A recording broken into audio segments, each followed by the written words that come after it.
Enjoy this free preview from MyOutdoorTV.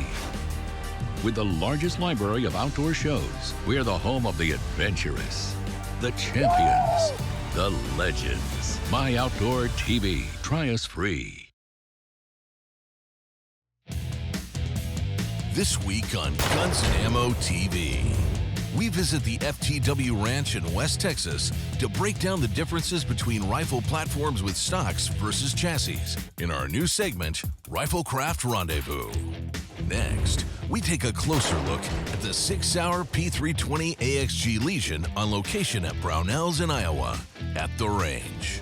Then, we head to Nebraska to celebrate 75 years of Hornady. This week, we uncover Joyce Hornady's vision, passion, and determination to mold Hornady into the respected company that it is today. All of this and more are on this week's episode of Guns and Ammo TV.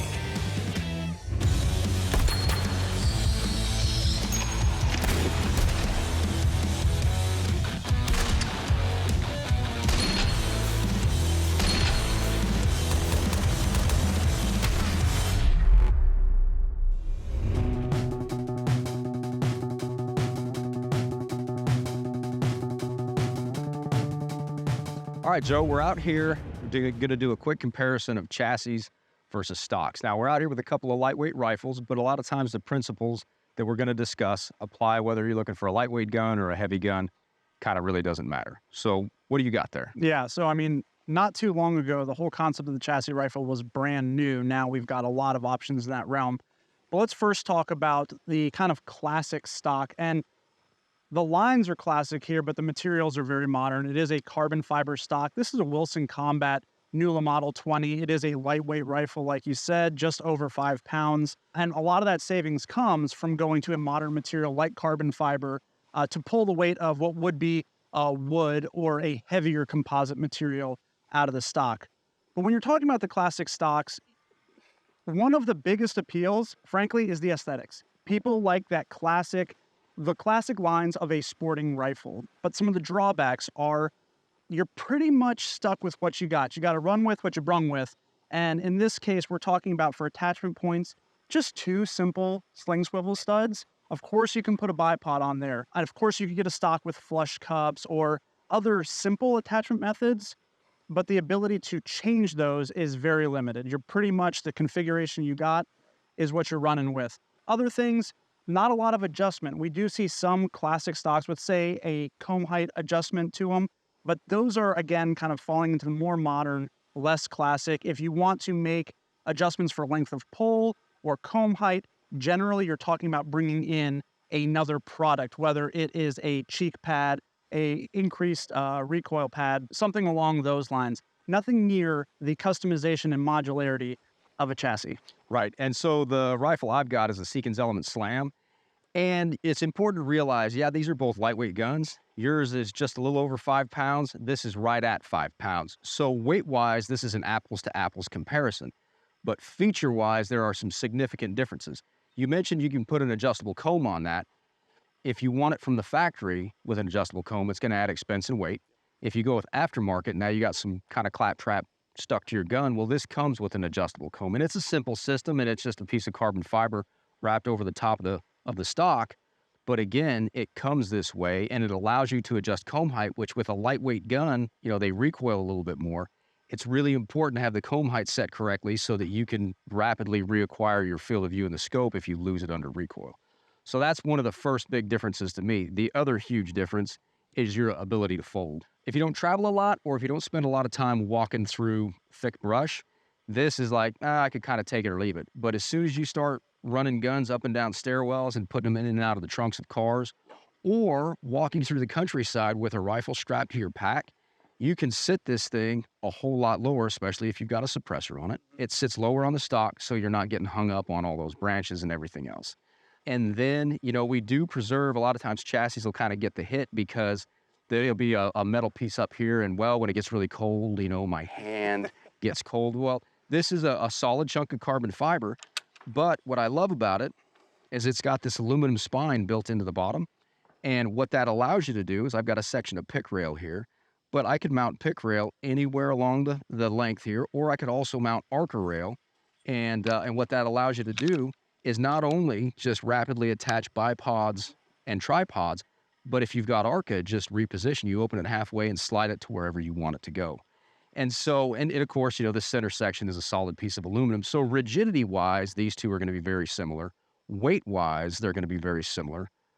Cost-wise, this is a custom shop gun from Seekins, so it's going to be a little bit more expensive, but you can get the Slam chassis. That'll be available from Seekins for any number of footprints. And like the chassis itself tips the scales. I think it's right at 26 ounces, again, with a folder. Now, this is a pre-production model. It'll have a flush cup here, and again, you can mount your flush cups anywhere here. There's one on this side. So the thing about the chassis is it just gives you a whole bunch of modularity and options and the ability to make it compact that the stock doesn't. Yes, that's probably going to be prettier.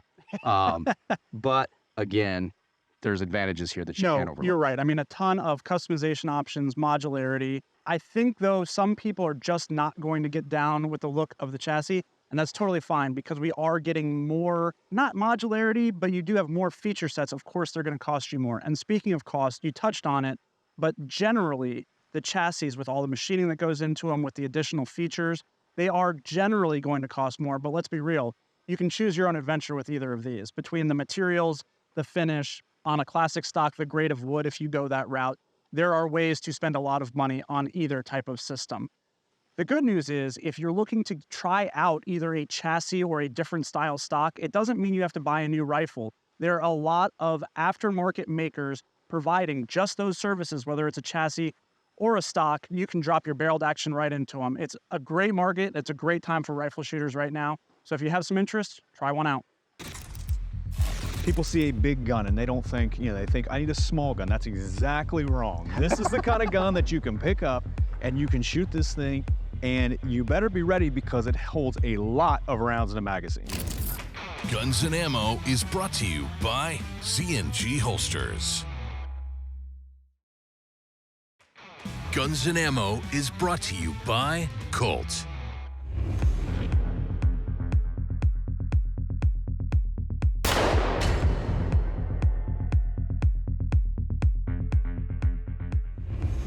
Brad, I know you know SIG's Legion pistols are, I guess you could say, limited edition versions of their most popular designs. And what we have here is the 320 Legion with the AXG grip module, which is aluminum, which people forget that with the 320, it's the interchangeable trigger system that's actually the serialized parts. So it's not a frame, it's a grip module, and you can throw in whatever one you want. Yep, and it adds a little weight, makes this gun very manageable. That they call it the AXG, the Alloy X grip frame. So it's very comfortable, very easy to hold. They also have the X series trigger on here. It's flat face, very easy to control.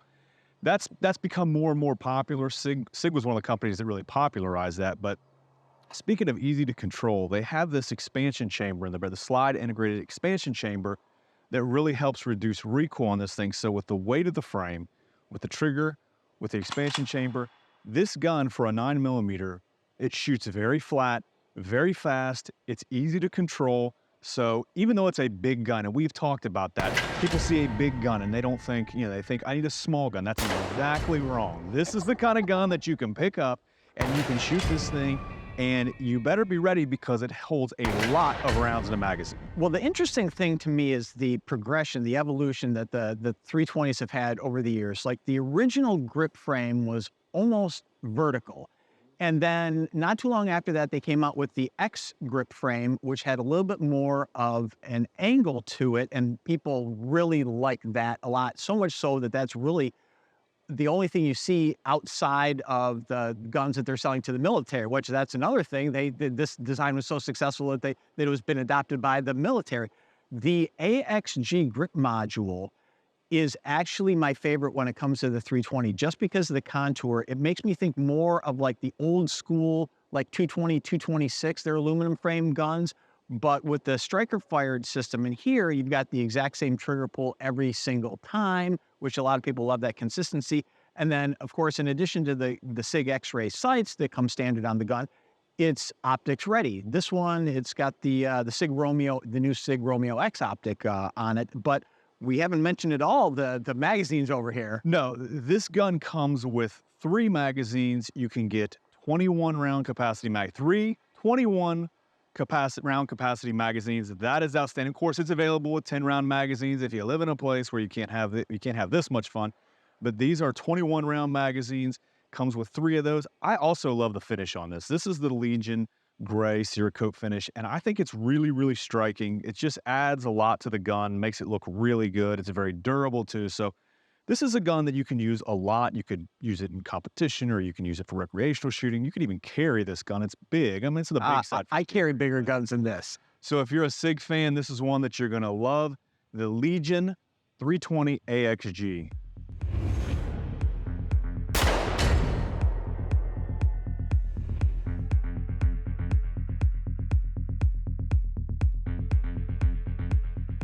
Jim, we've seen a lot of new guns coming out of Taurus these days, and the GX4 has been a really popular line. In fact, 2022 Guns and Ammo Handgun of the Year was the GX4.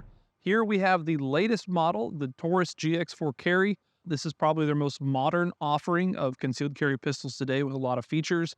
I believe you've had some time behind the gun. Walk me through your experience. So the original GX4, okay, polymer framed, striker fired 9mm, had a 3.1-inch barrel, and then the flush magazines held 11 rounds.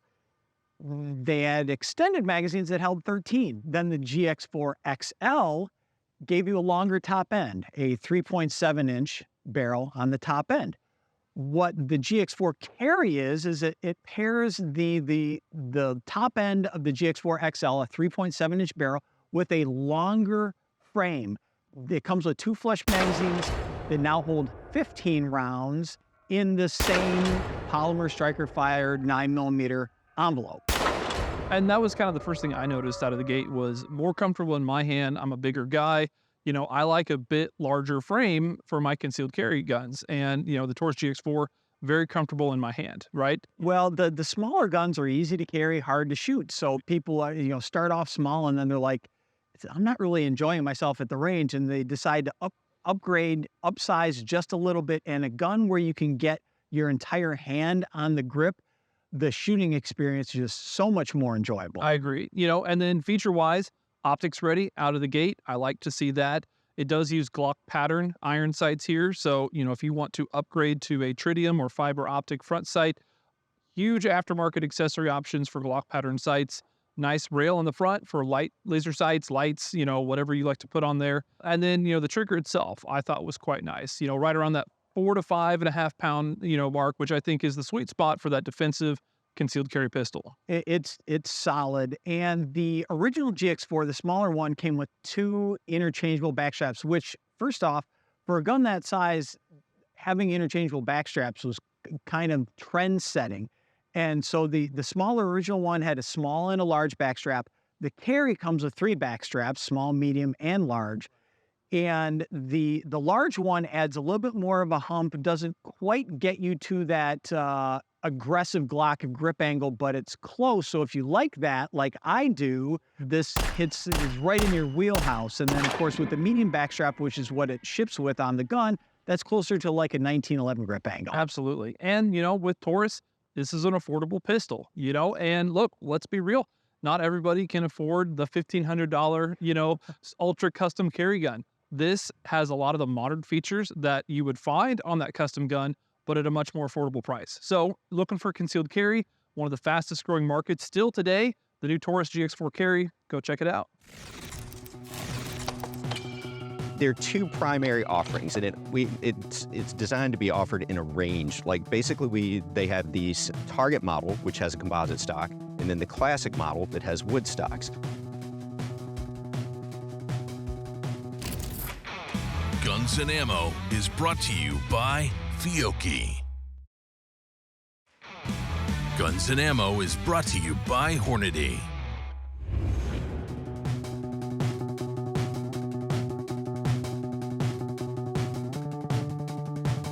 The Armory Life is a firearms enthusiast lifestyle publication. It's available in print and digital formats, and it really covers the guns and gear that are important to today's shooters, as well as testing Springfield Armory products in fun and unique ways. I'm joined by Mike Humphreys, the editor-in-chief of the Armory Life. And Mike, today we're looking at one of the most exciting introductions of the previous year, the Model 2020 Rimfire. You're right. We released this or Springfield Armory released this in July of 2023. It's an extension in the Model 2020 line. I believe you're familiar with the original Model 2020 Waypoint, aren't you? Yeah, absolutely. It's a great bolt-action rifle, the modern foray for Springfield Armory into bolt-action rifles, which expanded their offerings into that hunting and recreational shooting side in a way that it hadn't done before, as well as a really good collection of parts and components from trusted makers into one really value-driven rifle. And that's exactly right. It was very successful, got a lot of positive response. But Springfield Armory saw it as an opportunity to expand with the Model 2020 Rimfire to give a totally different, within the same family, but a totally different offering. As you know, 22 long rifle, bolt action rifle can be a lot of fun. I mean, it's a great way to get out shooting. The ammo is not very expensive. But what's interesting about the Model 2020 Rimfire is there are two primary offerings, and it's designed to be offered in a range. Like basically, they have the target model, which has a composite stock, and then the classic model that has wood stocks. And you have two wide ranges of price pointing here. That one is in the sub 400 MSRP range, and the classic comes with 4 grades of wood. I believe it is satin select, then there's grade A, AA, and AAA. And the pricing on that ranges from around 500 MSRP up to over 1,000 MSRP for the higher quality wood. I like that the Model 2020 Rimfire really came out as a family of guns right from the jump. I think the target model is definitely going to appeal to a lot of people, and it's going to be kind of a familiar design to a lot of people in terms of we've got a great stock, often seen as an aftermarket upgrade to other bolt-action 22s, and we've got a proven action, proven magazine, but then you can also step up into kind of this classic design. This is what you imagine like walking out into the fields with grandpa with, or having by the back door to the garden to keep pests and varmints away. And the fact that there is a range of wood, you can kind of choose your own adventure in terms of like how nice you want your 2022 Rimfire to be. What was some of the testing that you guys conducted with these guns? Well, the author for the article at the launch date of this on the Armory Life took it out, really wrung it out with some match-grade ammo, put a Magpul MOE bipod on it, put a Silencer Co., I believe, switchback suppressor on it, got incredible results from it. The gun ran great, had great results. Now, and there are a lot of, you mentioned the magazine. There's a couple points that I want to touch on real quick. It feeds from 1022 pattern magazines. It has a removable bolt handle. You can modify that if you want to. It also has a Model 700 trigger. So if you want to swap out the trigger if you want, you can. One of the things that the Model 2020 did was it proved that you could assemble these rifles, that Springfield Armory could assemble bolt-action rifles to make them both great values, but also super accurate, good performers in the field. And I really think that the Model 2022 Rimfires, they follow that same design. My father was an avid shooter, and it was the Second World War. He liked to varmint shoot around here, and you couldn't buy bullets, you couldn't do anything, so he started making some bullets. Guns and Ammo is brought to you by Ruger. Guns and Ammo is brought to you by Smith & Wesson. I'm Joyce Hornady. You might say accuracy is my business. I make bullets. Joyce W. Hornady was a target shooter. He was a hunter too, but he loved to shoot targets, and he was always focused on accuracy. He was obsessed by accuracy. His favorite slogan was to figure out how to put 10 bullets in one hole. My father was an avid shooter, and it was the Second World War. He liked to varmint shoot around here, and you couldn't buy bullets, you couldn't do anything, so he started making some bullets. When World War II broke out, he tried to join up, but he was a little bit older than average and had a young family, and they didn't need him there, but they needed him at the Grand Island Arsenal. During the war, everything was short. He couldn't get bullets to play with and plink and shoot. So they got a linotype machine, and Vernon Spear actually used Hornady's idea to make the bullet machine. And after the war, Vernon Spear moved to Idaho and founded Spear Bullets. And Joyce Hornady stayed here in Nebraska and founded the Hornady Sporting Goods Company. But he still had the idea that he could make a better bullet. So he acquired a Waterbury ferrule press, and was able to modify it to making bullets. And in 1949, they made an incredibly smooth transition from the Hornady Sporting Goods Company to Hornady Manufacturing, pretty much the way it is today. Their first bullet was a 150 grain Spire Point 30 caliber, and that was really the start of Hornady Manufacturing. Later on, then in the early 70s is when we did the interlock. And that was just a desire to try to find a way to keep your bullets together and keep the core from slipping forward. And you just lock that core in there. The interlock bullet is a traditional cup and core projectile, but what sets it apart is obviously the quality of the jacket, and then the interlock ring that we use in there to mechanically lock or hold the core and the jacket together. So during expansion of the projectile, the jacket and the core stay together, and that's how you get the penetration in the wound channels and the excellent terminal performance that you get from that bullet.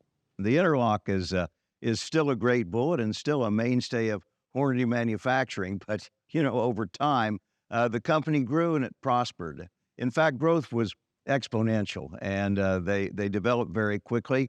They started in an auto body shop in downtown Grand Island, but as they could afford it, they acquired some property on the outskirts of town and established Hornady Manufacturing there, which is exactly where the headquarters is to this day. The lines are classic here, but the materials are very modern. It is a carbon fiber stock. The other huge difference is your ability to fold. If you don't travel a lot, or if you don't spend a lot of time walking through thick brush, this is like, I could kind of take it or leave it. Even though it's a big gun, and we've talked about that, people see a big gun and they don't think, they think, I need a small gun. That's exactly wrong. This is the kind of gun that you can pick up and you can shoot this thing, and you better be ready because it holds a lot of rounds in a magazine. It has a removable bolt handle. You can modify that if you want to. It also has a Model 700 trigger. So if you want to swap out the trigger if you want, you can. Their first bullet was a 150 grain Spire Point 30 caliber, and that was really the start of Hornady Manufacturing.